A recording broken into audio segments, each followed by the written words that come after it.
car review, 2021 Widebody Scatpack. Let's get into it.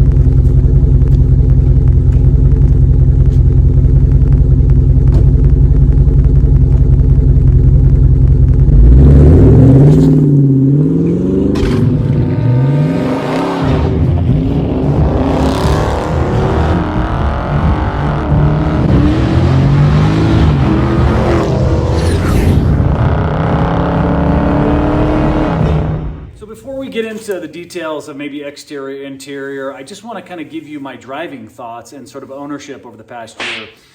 You know, a lot of times after a year of ownership, people kind of have that honeymoon period wear off and have some complaints. I have to tell you, mine are pretty high level nitpicking, but the ownership so far has been absolutely stellar, with the exception of one thing, which is the wheel click, which was not fixed the first time. I'll give them a little bit of credit on that. But this should be a better known issue with a better fix. And it's returned, so I've got to take that back. But just owning the car over the past year has just been an absolute blast. To date, I can easily say my favorite car.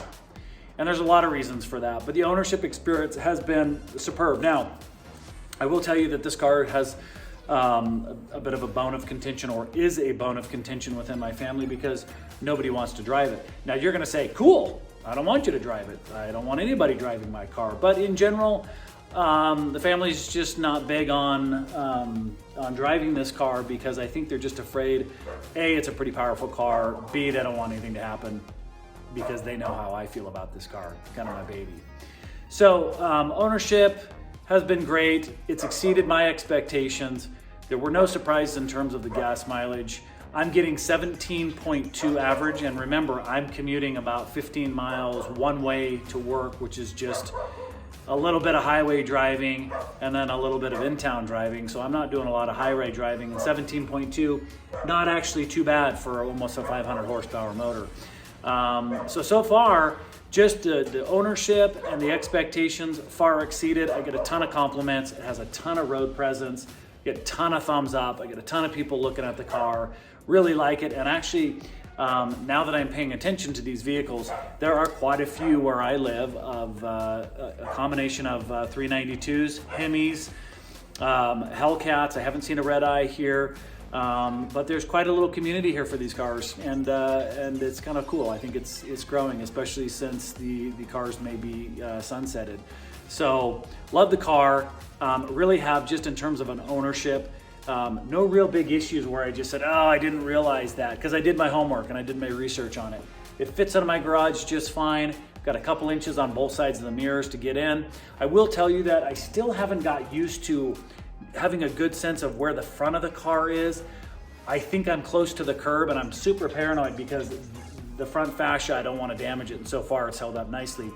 But I will think I'm close, and I'll get out and they'll be like 2 feet, to the curb, which is fine. It just leaves the back end sticking out a little bit. It is a big car. It is a long car. I have a parking spot where I work, and it's a shorter spot, and I try and snug it right up in there, and it still sticks out a little bit, so I can't park there anymore. But other than that, it has a good turning radius. It maneuvers well. It's a great daily driver for me. And so it's been fantastic. So let's talk about the exterior. After 1 year of driving, have I seen any complaints with the paint? Have I had any major issues? No. I take really good care of my car. Now, in the winter months when it's overcast and raining and snowing where I live, I'm not washing my car once a week. I wash when I know that there's going to be a week of no bad weather, but I've taken really good care of my car. Now, I don't have PPF. I don't have ceramic coating like my brother, but I do have PPF on both headlights that I did myself. It came out really nicely, and I've got some PPF on both of the mirrors and PPF on the handles where there tends to be scratches from fingernails. So I kind of hit the high areas, and I actually had every intention of doing PPF because I'm paranoid about rock chips and so forth. Now, don't judge. I just drove down to the valley and back, and there are a ton of bugs on the front, so it may look like rock chips. But so far, when I hand wash this, I have not seen any chips that I'm aware of. Dings, dents, and that goes for the window. Nothing up in here. And I do wax the car about every 3 months, and then I did a video on the ceramic spray that works really great. So far, exterior has been great. I don't have any door dings, knock on wood, or other major chips or scratches. I put on, after about 500 miles, I put on the front guards for the wheel wells. That's pretty easy. You just have to get a, what are those called? The rivet guns from, I got mine from Amazon, and they went on pretty easy. Exterior, no complaints. I did tint my windows all the way around, except for the front. They tend to crack down in California on that, so I didn't do that. And I have a video on the window tint on that. You guys should go back and watch. And I did some valve stem covers, and I'm thinking of anything else exterior. Oh, and my 5-inch carbon exhaust, which I did a video on that as well, and that's been a great mod. It looks like it's stock. It should have been that way to begin with.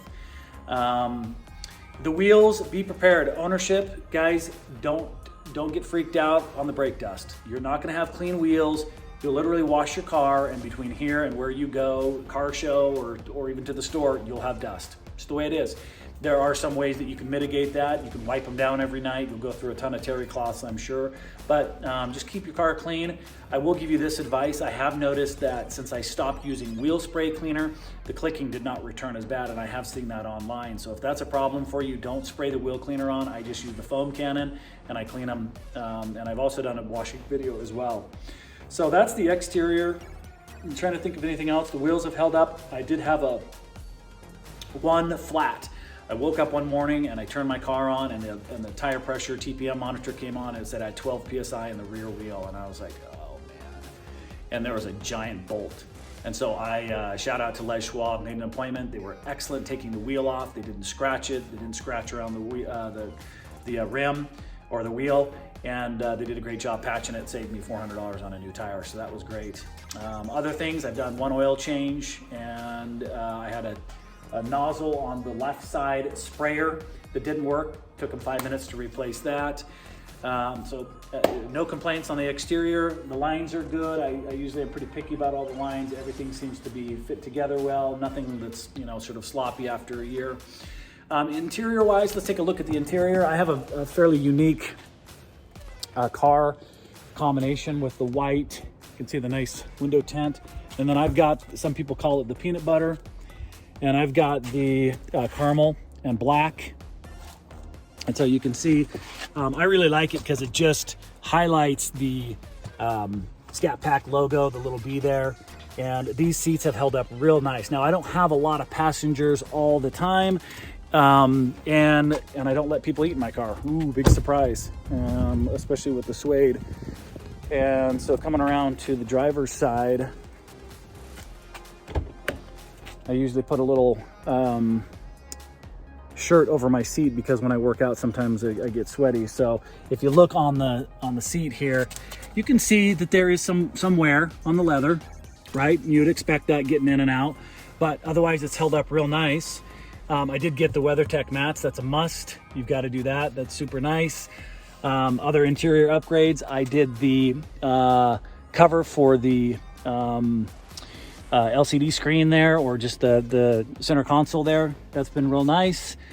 I did get the suede headliner. You will notice getting in and out. This is a problem where the suede is. It tends to collect a lot of this fuzz. And so what I do is I get a lint roller and I have to clean that off.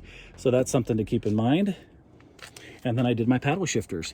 Those are a must. Those things are just great. Those should have been done stock as well. So interior's held up pretty nice. I haven't had any complaints, no stains, no major issues with the seats. Exterior real nice. Talked about the gas mileage. Haven't had any issues with the infotainment system. I will tell you, I've had 2 occasions where I've been driving and the infotainment system just shuts off. And I'm like, oh great, and then it just reboots. I don't know if you guys have had that, let me know. If you open the door when you're still rolling and you have it in drive, it'll do some funky warning, thinks the car's rolling, and it'll sometimes put it in park for you, so that's a little bit weird. And then in terms of the technology, I got freaked out one time driving, and the sensor if somebody brakes in front of you, and even though you see it and you're like, I'm good, say they get into a turning lane, but it's still in front of you, this car blinks red and says, brake, brake, brake. And if you don't, it'll slam on the brakes for you. And that freaked me out a couple of times. I didn't know it did that. Boom! Big old Brembo brakes just brake and you go, oh my gosh. So that was kind of interesting. Otherwise, everything works well. I love the shifter. I love the way it shifts. I haven't had any issues with the transmission. The calipers, if you wash the car and then you put it away wet and then it gets cold overnight, they'll be a little bit sticky in the morning. Sometimes that when you reverse, but I had that with my Chevy SS.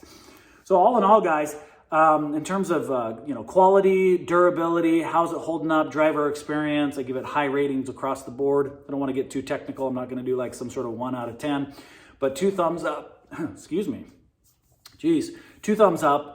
In terms of would I buy it again? Absolutely. Now, I will tell you full transparency with today's gas prices. I have thought about selling my car, and I don't see it getting any better. It's a big blow to the wallet when you're putting in, $80, $90 to fill it up, and your range is 287. That's not great, right? And if this was my car for the family car, and we do a lot of sporting events, this car would be gone already, and I just have to say, oh well, I'll get my muscle car down the road somewhere else. So that's been a little bit rough. Unfortunately, I don't have a big commute, and so far I'm keeping it, and we'll see how it goes over the next few months. I'll probably end up doing a 2-year review or 3-year review, or however long I keep it. We'll do that, and I'm hoping my brother Jared does the same for his 2021 and see how his driving experience has been. But love the car. Appreciate you guys watching. Like and subscribe. Help us out. It's just a small little channel with essentially 4 brothers on this. And again, this is Shane, GTC. Until next time, take care.